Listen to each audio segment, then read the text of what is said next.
प्रिय श्रोताओं, स्वागत है आपका दिव्य कहानियां में। आज की कहानी है महावीर स्वामी की दिव्य कथा। यह कथा है उस महापुरुष की जिसने राजमहलों की चमक को ठुकराकर सत्य की खोज चुनी, जिसने मौन को अपना साथी बनाया और करुणा को अपना धर्म, जिसने संसार को अहिंसा का ऐसा संदेश दिया जो युगों युगों तक मानवता का दीपक बन गया। यह कथा है भगवान महावीर स्वामी की। कल्पना कीजिए, समय है लगभग 2500 वर्ष पूर्व का। धरती पर हिंसा बढ़ रही थी। लोग मोह, क्रोध, लोभ और अहंकार में डूबे हुए थे। राज्य युद्धों में उलझे थे। मानव जीवन में शांति का प्रकाश धुंधला पड़ चुका था। तभी प्रकृति ने निर्णय लिया, मानवता को दिशा देने के लिए एक दिव्य आत्मा पृथ्वी पर अवतरित होगी। और फिर एक पावन रात्रि आई। आकाश में अद्भुत प्रकाश फैला, हवा में मधुर सुगंध घुल गई, जैसे स्वयं प्रकृति किसी महान घटना की प्रतीक्षा कर रही हो। वैशाली गणराज्य के पास स्थित कुंडलपुर नगर राजा सिद्धार्थ का महल था। रानी त्रिशला उस रात गहरी नींद में थी। रानी त्रिशला ने उस रात 14 अद्भुत स्वप्न देखे। सफेद हाथी, सिंह, देवी लक्ष्मी, चंद्रमा, सूर्य, स्वर्ण कलश, कमल। हर स्वप्न शुभ संकेत दे रहा था। सुबह होते ही राजमहल में ज्योतिषियों को बुलाया गया। उन्होंने कहा, महारानी, आपके गर्भ से जन्म लेने वाला बालक या तो चक्रवर्ती सम्राट बनेगा या फिर संसार को मोक्ष का मार्ग दिखाने वाला महान तपस्वी। यह सुनकर पूरा राज्य आनंदित हो उठा। कुछ समय बाद चैत्र मास की शुक्ल त्रयोदशी का पावन दिन आया। महल में दिव्य प्रकाश फैला। रानी त्रिशला ने एक तेजस्वी बालक को जन्म दिया। जन्म लेते ही वातावरण बदल गया। लोगों के मन में शांति छा गई। राज्य में समृद्धि बढ़ने लगी। राजा सिद्धार्थ ने बालक का नाम रखा वर्धमान, क्योंकि उनके जन्म के साथ ही राज्य की उन्नति होने लगी थी। महान बालक वर्धमान बचपन से ही अलग थे। उनके चेहरे पर असाधारण तेज था। उनकी आंखों में गहरी करुणा झलकती थी। एक दिन की बात है, बालक वर्धमान अपने मित्रों के साथ बगीचे में खेल रहे थे। तभी एक विषधर सर्प पेड़ से नीचे उतर आया। सभी बच्चे डर कर भाग गए, लेकिन वर्धमान शांत खड़े रहे। उन्होंने धीरे से सर्प को उठाया और प्रेम से दूर किसी जगह पर रख दिया। सब आश्चर्यचकित रह गए। तभी से लोग उन्हें महावीर कहने लगे, क्योंकि उनमें अद्भुत साहस था। वर्धमान को जीवों से बहुत प्रेम था। वे चींटी तक को कुचलने से बचते थे।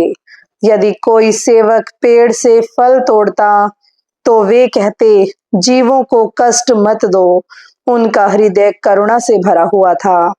एक बार उन्होंने देखा, कुछ बच्चे एक पक्षी को पत्थर मार रहे हैं। वर्धमान दौड़कर गए।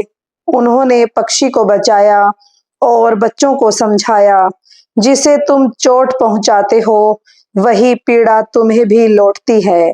उनकी बातें सुनकर सभी बच्चे बदल गए। समय बीतता गया। वर्धमान बड़े होते गए। राजमहल में हर सुख था। सोने के महल, रेशमी वस्त्र, सेवक, सम्मान। लेकिन उनके मन में इन सब का आकर्षण नहीं था।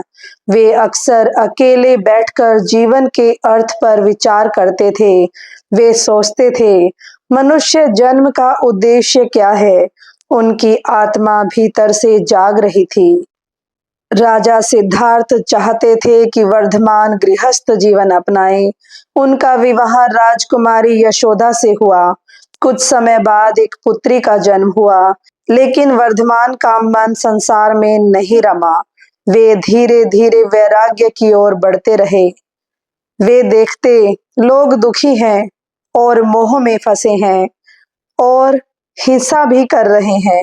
उनका हृदय व्याकुल हो उठा। एक दिन उन्होंने देखा, एक वृद्ध व्यक्ति, कमजोर शरीर, चल भी नहीं पा रहा था। फिर उन्होंने बीमार व्यक्ति को भी देखा, फिर मृत शरीर देखा। उन्हें समझ आया जीवन अनित्य है। उनके भीतर निर्णय जन्म लेने लगा, मुझे सत्य की खोज करनी होगी। राजमहल में सब कुछ था, लेकिन वर्धमान के मन में शांति नहीं थी। वे दिन रात यही सोचते, जब जन्म, रोग और मृत्यु निश्चित है, तो फिर इस संसार का मोह क्यों? उनका मन धीरे धीरे वैराग्य में डूबता जा रहा था। समय बीता, राजा सिद्धार्थ और रानी त्रिशला का देहांत हो गया। अब कोई बंधन नहीं रहा। तभी वर्धमान ने निर्णय लिया, अब वे संसार त्याग देंगे। 30 वर्ष की आयु में उन्होंने राजमहल, धन, वैभव, परिवार सब छोड़ने का निश्चय किया। अब वह दिन आया जब भविष्य के महावीर स्वामी ने संन्यास ग्रहण किया। उन्होंने अपने आभूषण उतार दिए, रेशमी वस्त्र त्याग दिए और साधु जीवन अपना लिया। उनकी आंखों में दृढ़ संकल्प था, अब वे सत्य की खोज पर निकल चुके थे। संन्यास लेने के बाद उन्होंने मौन धारण किया। वे बहुत कम बोलते, वे गांव-गांव भटकते, भोजन के लिए भी केवल भिक्षा लेते, वह भी तभी जब बिना आग्रह मिले। वे नंगे पांव चलते, कठोर मौसम सहते, गर्मी की तपती धूप, सर्दी की ठिठुरन, बारिश की बूंदें, सब कुछ उन्होंने सहन किया। उनकी साधना बहुत कठोर थी। 12 वर्ष तक उन्होंने अत्यंत कठिन तप किया। कभी-कभी वे कई दिनों तक भोजन नहीं करते, कभी घंटों तक ध्यान में खड़े रहते, कभी पेड़ के नीचे मौन बैठे रहते। लोग उन्हें समझ नहीं पाते। कुछ लोग उनका मजाक उड़ाते, कुछ पत्थर भी मारते, लेकिन वे शांत रहते। उनके चेहरे पर करुणा बनी रहती। एक बार की बात है, वे ध्यान में खड़े थे। कुछ शरारती लोगों ने उन्हें परेशान करना शुरू किया। किसी ने उनके पास आग जलाई, किसी ने कीचड़ फेंका, लेकिन वे अडिग रहे। उनका ध्यान नहीं टूटा। वे भीतर से इतने शांत थे कि बाहरी कष्ट उनका कुछ नहीं बिगाड़ सके। एक गांव में लोग बहुत भयभीत थे। वहां एक भयंकर नाग रहता था, चंडकोशिक। जो भी उसके पास जाता, वह उसे डस लेता। जब महावीर स्वामी वहां पहुंचे, लोगों ने उन्हें रोकने की कोशिश की, लेकिन वे शांत भाव से आगे बढ़े। नाग ने क्रोध में फुफकारा और उन्हें डस लिया, लेकिन महावीर स्वामी शांत रहे। उनकी करुणा से नाग का क्रोध शांत हो गया। नाग बदल गया। लोगों ने पहली बार देखा करुणा की शक्ति क्या होती है। समय बीतता गया, उनकी तपस्या और गहरी होती गई। उन्होंने क्रोध पर विजय पाई, मोह पर विजय पाई, अहंकार पर विजय पाई। अब वे भीतर से पूर्णतः मुक्त हो रहे थे। उनकी आत्मा प्रकाश की ओर बढ़ रही थी। 12 वर्षों की कठिन साधना के बाद उनका मन पूर्णतः निर्मल हो चुका था। वे एक वृक्ष के नीचे ध्यान में बैठे थे, गहरी शांति, पूर्ण मौन, और तभी उनकी आत्मा में दिव्य प्रकाश फैलने लगा।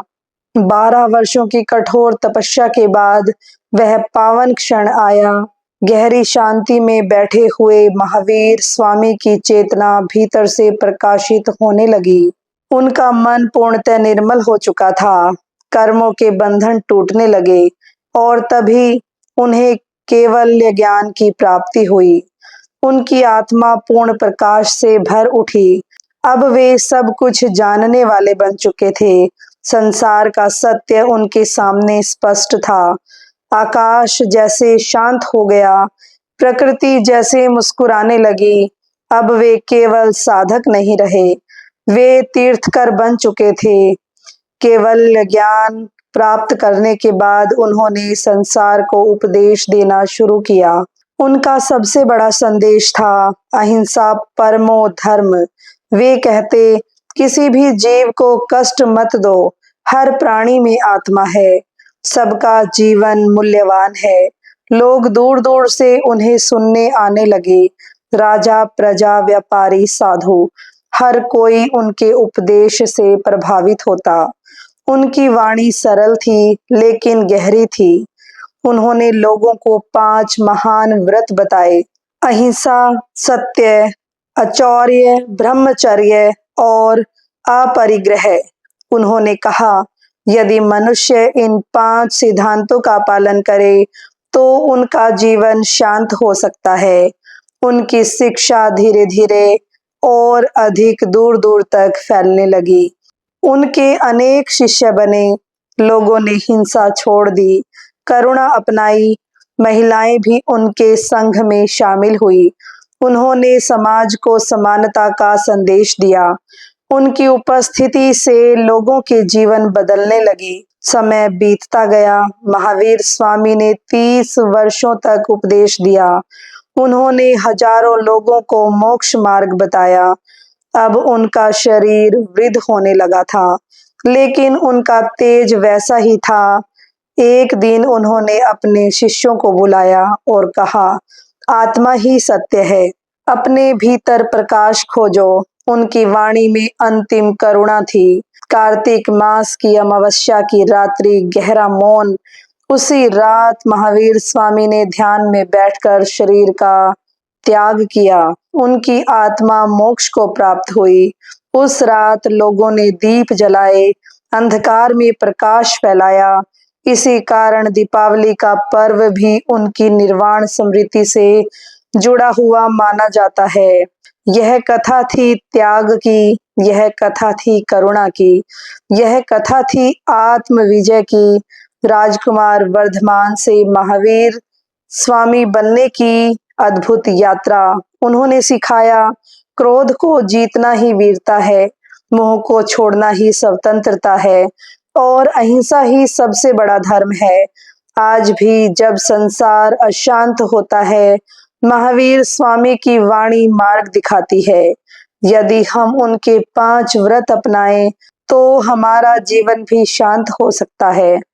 इसी संदेश के साथ दिव्य कहानियां चैनल पर संयोगिता की आवाज में प्रस्तुत यह दिव्य कथा यहीं पूर्ण होती है। फिर मिलेंगे एक नई प्रेरणादायक कथा के साथ। तब तक करुणा अपनाइए, अहिंसा अपनाइए और अपने भीतर के प्रकाश को पहचानिए। धन्यवाद।